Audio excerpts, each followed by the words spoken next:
رات کے کسی پہر اس کی آنکھ کھلی، سر درد سے پھٹا جا رہا تھا۔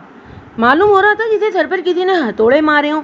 اس نے بیٹھنے کی کوشش کی مگر ہمت ہی نہیں ہو رہی تھی۔ دھیمے دھیمے وہ اٹھی اور بیڈ سے ٹیک لگا کر بیٹھ گئی اور سوچنے لگی کہ آخر ہوا کیا ہے اس کے ساتھ۔ اس کی ہنسی کھیلتی زندگی میں یوں اچانک ایک طوفان کا آ جانا کسی دھچکے سے کم نہیں تھا۔ سب کچھ اس کے ساتھ ہوا تھا، اس نے کبھی گما بھی نہیں کیا تھا، مگر قسمت کا پتہ کہاں سے کہاں لے جاتی ہے انسان کو۔ اس نے اپنا سر گھٹنوں پر ٹکا لیا۔ زوردار آواز سے دروازہ کھلا اور اسی طرح بند بھی ہو گیا۔ اس نے سر اٹھا کر دیکھا تو وہی شخص جس کی وجہ سے یہ سب خوش ہوا تھا آنکھوں میں تپش لیے اس کے سامنے کھڑا تھا۔ اس نے آگے بڑھ کر اس کا زور سے جبڑا پکڑ لیا۔ پکڑنے میں اس قدر شدت تھی کہ آنکھوں میں بے اختیار آنسو آ گئے۔ اٹھو فوراً! اس نے ناسمجھی سے اس ظالم کی جانب دیکھا۔ سنائی نہیں دیتا تمہیں؟ بیری ہو کیا؟ اب کی بار چلایا گیا تھا۔ وہ فوراً سے بستر کھڑی ہو گئی۔ گرفت ابھی بھی مضبوط تھی۔ اب وہ بالکل اس کے سامنے کھڑی تھی۔ مجھے درد ہو رہا ہے، الفاظ ٹوٹے ہوئے سے ادا ہوئے تھے۔ ہاں درد؟ بی بی ابھی سے ہی تمہارا یہ حال ہے تو آگے کیا ہوگا؟ تنزیہ کہا گیا اور ایک جھٹکے سے اس کا چہرہ چھوڑا۔ نکل جاؤ کمرے سے باہر، بغیر اس کی طرف دیکھے کہا گیا تھا۔ لیکن میں کہاں جاؤں باہر؟ باہر تو بہت اندھیرا ہے۔ ضبط کی انتہا تھی، آنکھیں نم تھی، لیکن اس ظالم کو اس معصوم سی گڑیا سی لڑکی پر بالکل ترس نہیں آیا۔ آئی ڈونٹ کیئر، جہاں مرضی چاہے جاؤ، مجھے تمہاری شکل نہیں نظر آنی چاہیے، بے رخی سے کہا گیا۔ یہی سب کرنا تھا تو نکاح کیوں کیا؟ کیوں میری ہنسی کھیلتی خوشباز زندگی کو جہنم بنا ڈالا؟ اگر اسی آگ میں جلنا تھا تو ایسے ہی جان لے لیتے۔ نہیں لڑکی نہیں، ایسے کیسے میں تمہیں مرنے دیتا؟ ویسے تو تم اس قدر بزدل ہوگی مجھے اندازہ نہیں تھا۔ ابھی سے ہی میں موت کی گزارش کر رہی ہوں، جبکہ ابھی تو میں نے کچھ کیا ہی نہیں ہے۔ ابھی تو یہ شروعات ہے، تمہیں تو ساری زندگی یہ سب برداشت کرنا ہے۔ تنزیہ مسکراہٹ اور تلخ لہجے میں کہا گیا تھا۔ آخر آپ مجھ سے چاہتے کیا ہے؟ میرا قصور کیا ہے جس کی مجھے آپ سزا دے رہے ہیں؟ ویسے تو میرے تم پر بہت حساب بنتے ہیں، مگر میں اس وقت اس قدر اذیت دینا چاہتا ہوں تمہیں کہ تم اپنی موت کی بھیک مانگو، لیکن یقین مانو تب بھی میں تمہیں نہیں بخشوں گا۔ غصے سے اس کی کلائی تھامتے ہوئے کہا گیا تھا۔ ہاتھ میں پہنی کانچ کی چوڑیاں اپنی نشانات چھوڑ گئی، جبکہ سامنے کھڑے وجود نے بے یقینی سے اس کی جانب دیکھا، لیکن اس کے خون بہنے سے اس پر رتی برابر بھی فرق نہیں پڑا تھا۔ اس نے اسے پکڑا اور تقریباً گھسیٹنے کے انداز میں کمرے سے باہر نکالا اور دروازہ بند کر لیا۔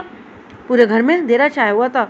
اندھیرے سے آگے ہی اس کی جان نکلتی تھی۔ وہیں دروازے کے باہر اپنا دوپٹہ زور سے تھامے سر گھٹنوں پر ٹکا کر بیٹھ گئی اور آیت الکرسی کا ورد کرنے لگی۔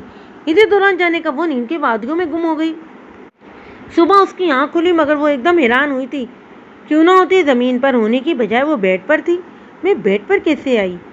اس کی سوچ ہی دھڑکن بڑھا گئی تھی۔ ابھی وہ سوچ ہی رہی تھی کہ بعد کا دروازہ کھلا اور شخص باہر آیا۔ وہ فوراً سیدھی ہو کر بیٹھی۔ یوں تو سامنے کھڑا شخص بال برش کر رہا تھا، لیکن توجہ بیڈ پر بیٹھی نفوس پر تھی۔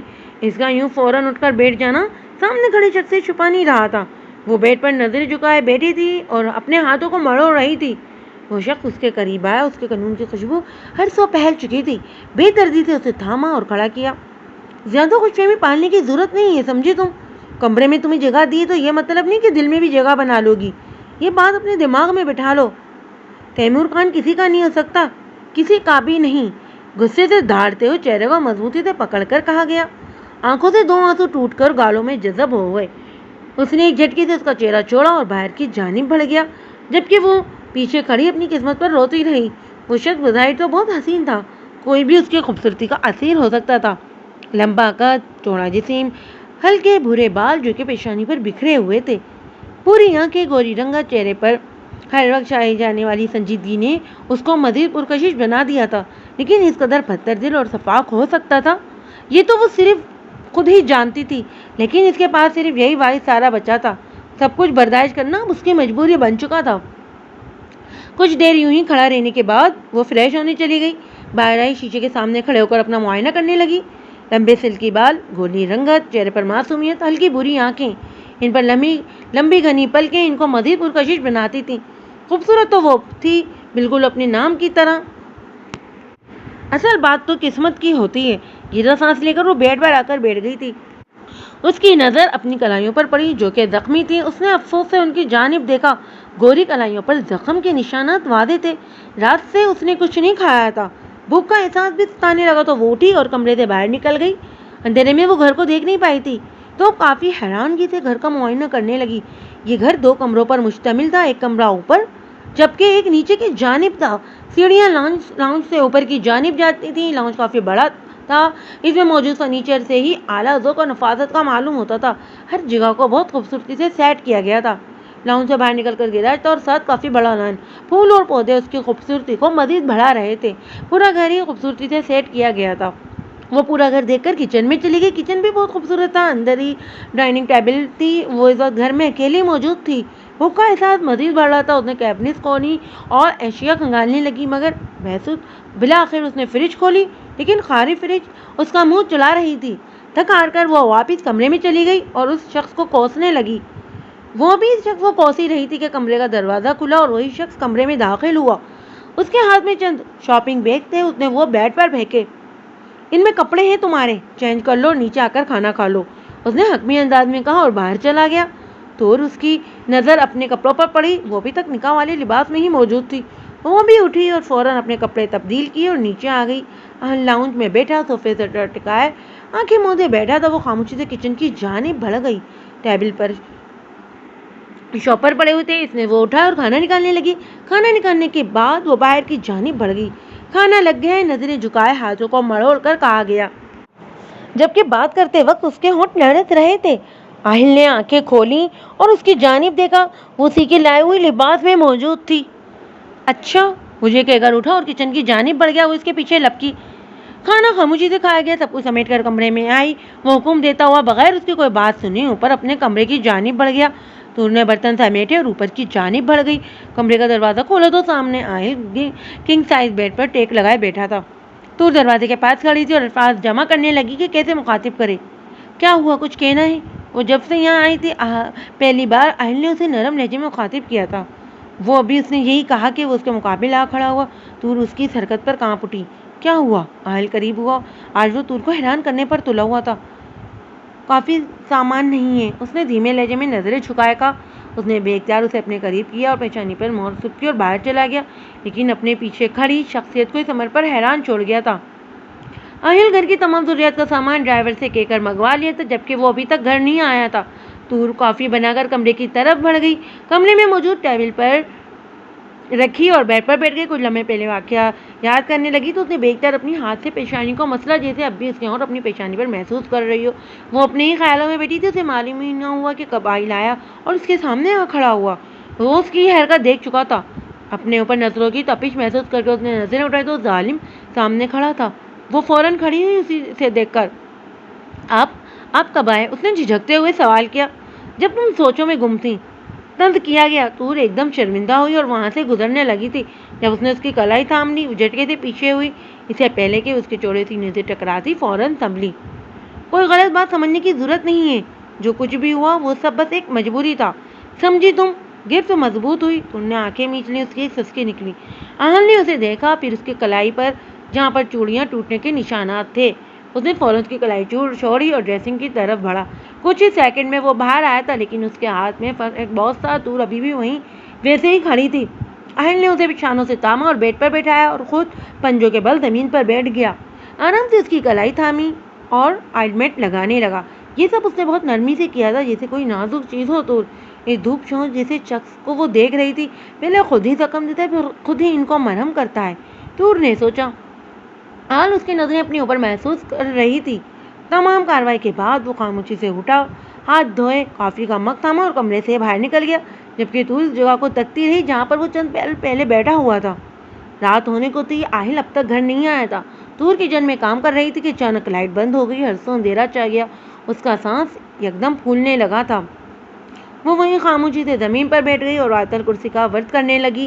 ابھی کچھ ہی دیر گزری تھی کہ دروازہ کھلا اور قدموں کی آواز آنے لگی۔ تور نے زور سے اپنی آنکھیں بند کر لیں اور اپنے دوپٹے کو زور سے تھام لیا اور سر گھٹنوں پر ٹکا لیا۔ اس کے پڑھنے میں مزید شدت آئی تھی۔ پڑھنے کا شغل ابھی جاری تھا کہ آہل کچن میں داخل ہوا۔ اس نے ٹارچ آن کی ہوئی تھی۔ اس کی نظر اچانک ایک کونے پر پڑی۔ تور کو اس حالت میں دیکھ کر اسے بہت ہنسی آئی۔ وہ بالکل ایک چھوٹے بچے کی طرح ڈری سمی بیٹھی تھی۔ وہ آہستہ آہستہ قدم اٹھاتا اس کی جانب بڑھا۔ اس نے اس کے سر پر ہاتھ رکھا تاکہ تور کی چیخ پورے کچن میں گونجی۔ اوف اللہ، میں ہوں، کیوں پاگلوں کی طرح چلا رہی ہو؟ آہل نے اپنے کان بند کرتے ہوئے کہا تو تور نے اپنی آنکھیں کھولی۔